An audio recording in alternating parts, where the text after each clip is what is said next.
for you. Let us talk. We're also very excited because tonight we're doing something new that we haven't done yet because we're very Carson-like. We have a film clip from our movie that we're going to be talking about tonight, a documentary called This Time. So, you want to say it with me? We're doing. This is kind of the first time we're doing this, so we're a little nervous about the technology. We're showing a clip. Yes. We're so Ready? professional. Ready? Ready? Roll clip.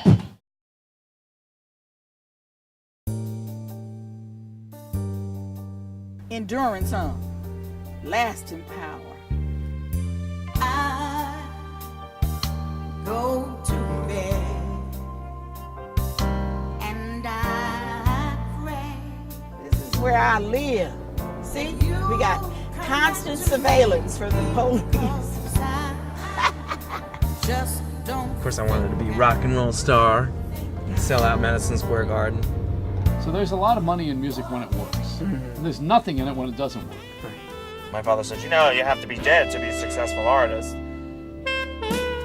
One of these days, we'll buy a casino. And so Marty came back on, real cuddled around him. He said, Elvis is dead. God is going to give me a way for me to make money so that I can never have to go through this homeless situation again. DIVA stands for Divine Inspirational Vocal Attribute. It's looking like it's really gonna happen. Are we afraid of success? Is that it? Because ain't nobody beating down the doors looking for the sweet inspiration, so we got to beat down the door.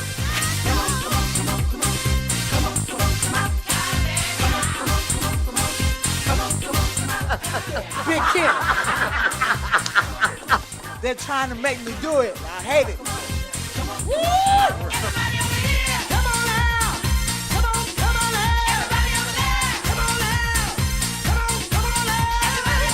I have not given up by a long shot. This is why I was put here. This time my heart and mind will be wide awake, open and free. Yeah, it hurts when you can't get up and leave it.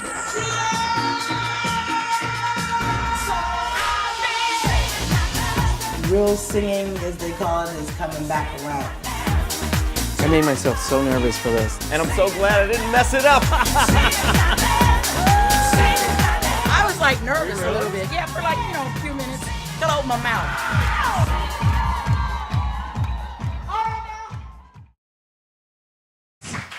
With us today, we actually have the director of the film.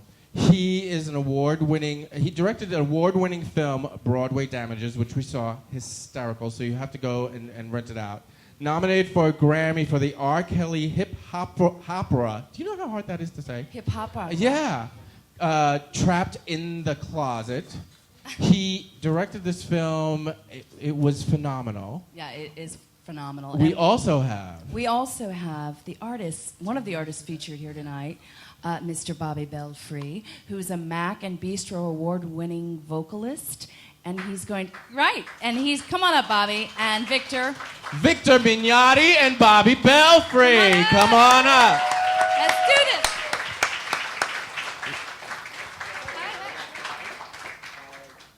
Okay.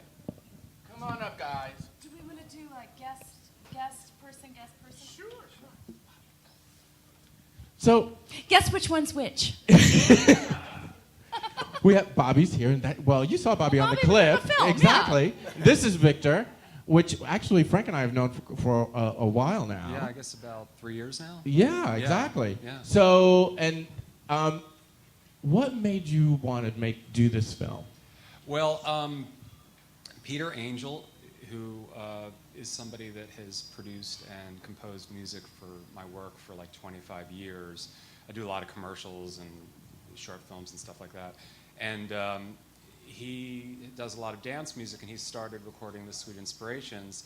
And I had discovered them only a few years before. Like I like go into record stores and I buy stuff because I've sort of heard of it. And I had sort of heard of the Sweet Inspirations, and I bought one of their records, and I just fell in love with them and bought all of them. And then Peter said, I'm recording their first record in 23 years. I'm like, oh, can I come over with my video camera? And it was that casual. It was that casual, and I went over and I just started filming, and I walked in the door and they all hugged me. I was like, oh my God, I'm being hugged by the Sweet Inspirations, and that's how it started. And we filmed it over a period of 4.5 years. So now the Sweet Inspirations, they used to do, I believe, backup for Elvis, right? Yeah, the Sweet Inspirations had a deal on Atlantic Records. Cissy Houston, Whitney's mom, was one of the original Sweets, and she's in the movie also. The Sweets are probably most famous for being backup singers for Elvis Presley in the last 7 years of his life, as well as backing up Dionne Warwick and Aretha Franklin. They're on all those phenomenal Burt Bacharach, Hal David, Dionne Warwick hits. They're the girls on Son of a Preacher Man. Right. Dusty Springfield. Yeah. They're tremendous. And then the other artists profiled in the film is Peter, who's producing them, as well as Pat Hodges, who was with a group in the late 70s called Hodges, James, and Smith, and which we don't really know a lot about here, but they were bigger in Europe. But, I love... First of all, I saw the film, cried like a baby. Let me put it to you that way. See it if you can. Or see it anyway. Not if you can, just see it. The story about Pat broke my heart. Pat's really interesting. When I started shooting Pat, she's had a number of club hits on the Billboard chart. I think the highest she went up the chart was number 3. When I started filming, her tune was number 6 on the Billboard club charts, and she was homeless in South Central LA. And she was hearing her song coming out of cars while she was really, really intense. And she was recording, so what you see in the first act of the film, she's recording while she's homeless and going through. Which is very intense. It's very intense. So, Bobby, how did you get involved with this project? Did you know him before, or? I saw Victor's film, Broadway Damage, on I don't even remember what station. I was living in Queens at the time, and I love the film. It's really sweet, Broadway Damage. Download it, buy it, it's great. Lots of great Broadway people are in it, people that you see on TV. It's a good film. And so I said, well, if this guy makes movies, I'm going to get in touch with him and send him my music. Maybe he'll put my song in his movie. So I looked him up, I Googled him, and I found his email address, and I asked him if I can send him my CD, and I did, and I never heard back from you, and years later... Paul, story. you don't write. Well, you got a lot of CDs. One of 1,000 people I never heard back from.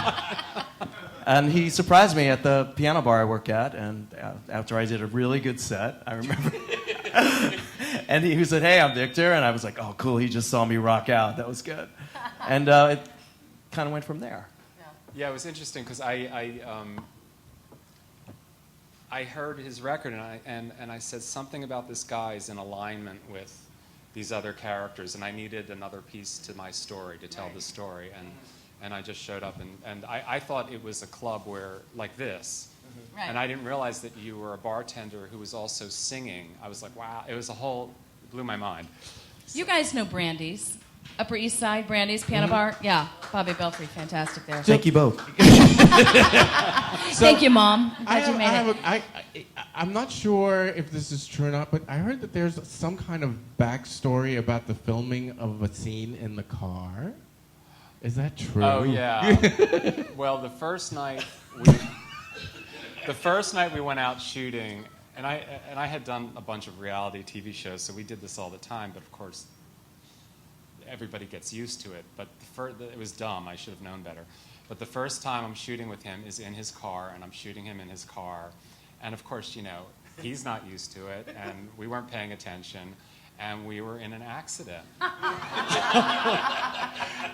The loudest noise I ever heard. Oh my God! And I dropped the camera dropped to the floor, and nobody was hurt. We slammed a taxi cab, and fortunately there was an ATM, and we paid him off, and everything was fine. My poor Hyundai. And I lived to finish the film. So how did you feel about seeing yourself up on the big screen and the way you portrayed? And could you watch it Or did you like It's it? trippy. Yeah. It's bizarre to see your head. You know, we saw it on a few screens in theaters, and my head was 20 feet wide and long. It's bizarre. Which head? What? Which head? No. My pores were that long. But You gotta were- see the movie. You were part of a rock group back in the day, right? Yeah, we were. The name of the band was Tell, and that was the '80s, and you can tell by my mullet in some of the photographs. Buy the movie for the mullet. Yeah, and I started in rock bands, and then I went into theater, and then cabaret, and songwriting, and from there, that's where I am now. And now you're getting ready to release your third album. My third album. One Lucky Day. Yeah, it's the jazz record. Excellent. Tell us about that a little bit. Well, my friend I David. know Bobby's going to sing in just a minute, but tell us a little bit about the album. It's apart from one song, which is my song, it's all jazz standards that I've been doing in the nightclubs for 15 years. And my best friend, David Budway, is a brilliant jazz musician, said, I'll produce this for free if I get to choose the musicians and the location. And I couldn't say yes fast enough. And I'm glad I did, because it's the best record I ever made. It's beautiful. It's powerful. I'm really proud of it. It was interesting because while watching the movie, I fell in love with you. You were so lovable on the film, and you were very inspiring. But like watching like Pat and the Sweets, it was like you felt that they were afraid of success, which was like the whole combination of that film, that tug of war, which was really got me. Yeah, the film is very much about how creative people often self-sabotage their dreams and get in their own way. It's very, very much about that, and I hope it's. I don't know. Have you called Charlie Sheen yet? No, but Charlie perhaps should see the film. Yeah. Comes might be a to good mind. Exactly. So do you talk to the Sweets? Have you kept in touch with Pat Hodges? Yeah. How's Pat doing? Pat's doing great. Cute. I love You're so her. concerned about She's Pat. doing great. Yeah, she's very excited. The film is released. We're releasing the film on DVD and on iTunes on Tuesday, May 31st. Very cool. Oh, excellent. And we're going to have some copies out front if anybody wants to buy one. Have Mr. Belfry autograph it. Excellent. Yes, absolutely. So we're really excited about it. It's finally. It takes a long time to get a documentary made. Yeah. And finished. Well, I mean, honestly, I saw the film probably a year and a half ago. I walked out of there and I could not speak for like 2 hours. It was amazing. It was amazing. I loved you. beautiful. You were phenomenal in it. I love the concept. I love the whole film. It was great. Tell us what you're working on now. Are you working on something new? Right now my whole life is about promoting this for the next few weeks anyway. But I just finished editing a documentary about R. Kelly that I've been working with him a lot in the last 5 years, and that just aired last weekend on Centric, which is the new BET's new sort of sub-network thing. How was it working with him? He's great. I love him. Yeah? Because, I mean, you did that whole hip-opera. Hip-opera, yeah. You could say it really well. Well, yeah. Of course. You should. Yeah, I mean, you spent a lot of time with him. Yeah, I guess we did the first one in, I want to say 2005. I was hired as an editor, because I work as an editor as well as a director, and sometimes I do both. I was hired as the editor of the first 12 of them, and then they brought me in to direct it, as well as edit the last, whatever it was, 13 of them. And I've been very involved, and it's a fascinating process. I knew nothing about him. I knew nothing about his music. I didn't own a single one of his records. I remember going to the editing room the first day and looking at the dailies thinking, what is this? I mean, I didn't know what it was, if it was supposed to be funny or serious, and they kind of had to explain it to me. And then once I got into Robert's head, then I could go with it. But it took a little time. By the time they gave me the job of actually directing them, I understood the world. I spent tons of time with him and been to his home and the studio, and it's a universe that he kind of channeled, quite literally channeled. All righty. Yeah. Well, this time, buy it, see it. Download it Tuesday. Download it on Tuesday. But Mr. Belfry, Now, let me ask you before you sing for us, because you're going to do an original song, Yes. which you're very, very talented songwriter. Thank you. Bobby's a good friend of mine, and I'm very familiar with his music, and it's fantastic. So, what motivates you? How do you get inspiration? I just went to Rome. Did I mention that? Rome. With my fiance. You know, where do you get in?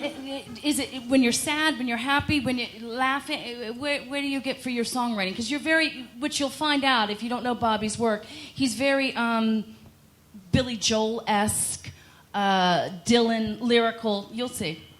Tell me. It comes in all different forms, all different moods, all different experiences. It's really all life experience.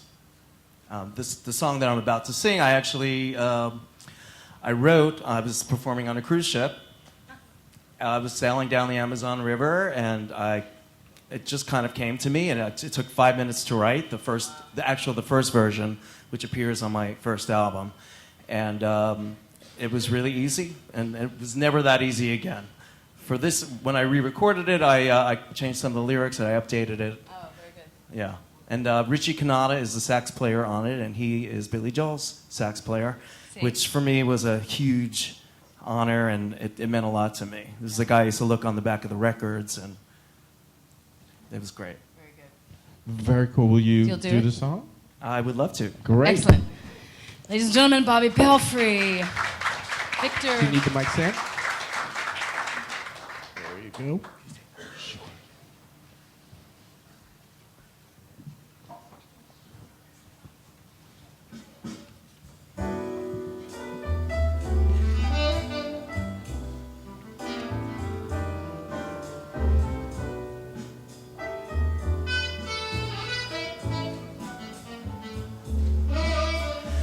One of these days we'll live in a palace.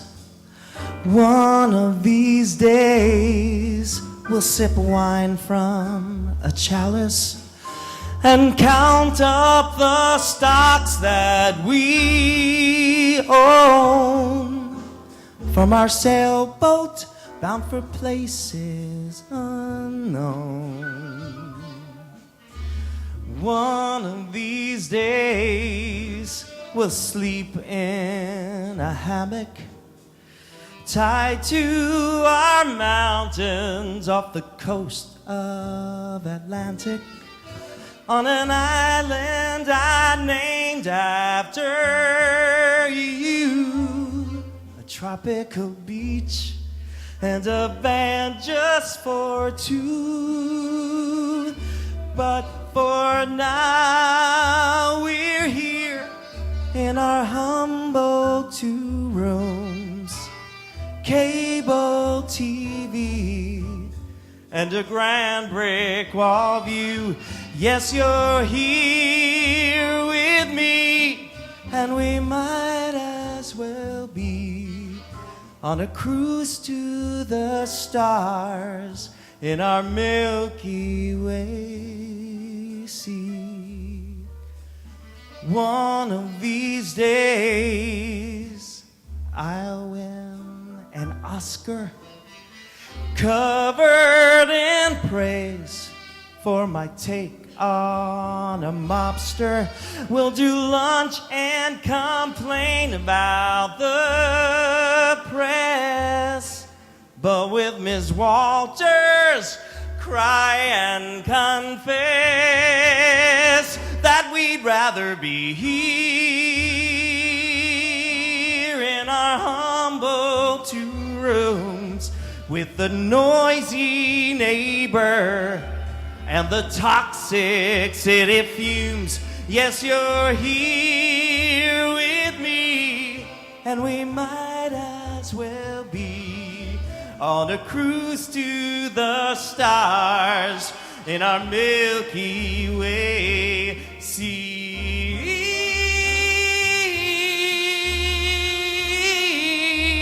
Yeah. All right, Rico.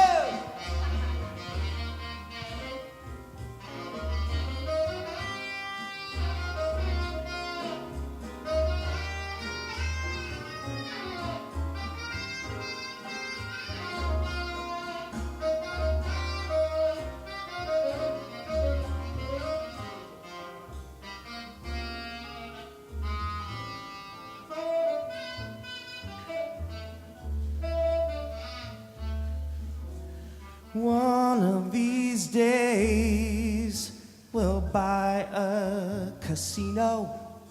We'll create such craze, just like Frankie and Dino.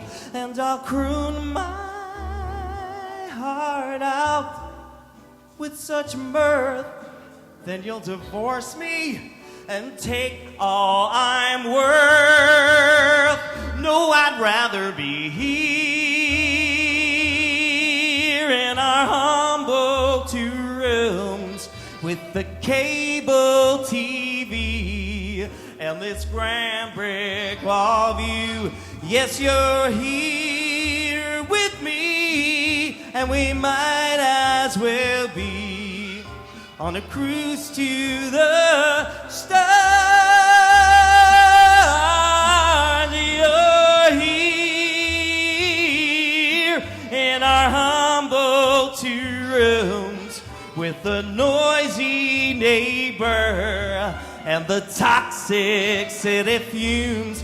Yes, you're here with me, and we might as well be on a cruise to the stars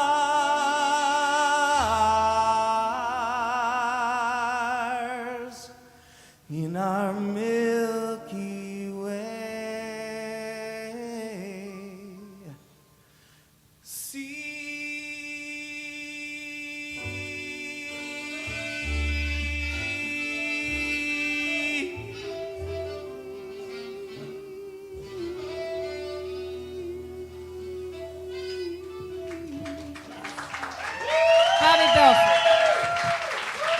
Ladies and gentlemen, Mr. Bobby Belfry. Thank you guys so much. Thank Bobby. Isn't he fabulous? We love him. And you'll fall in love with him even more in the film. Yes, buy it. Bobby Belfry. Wow. It's up for you.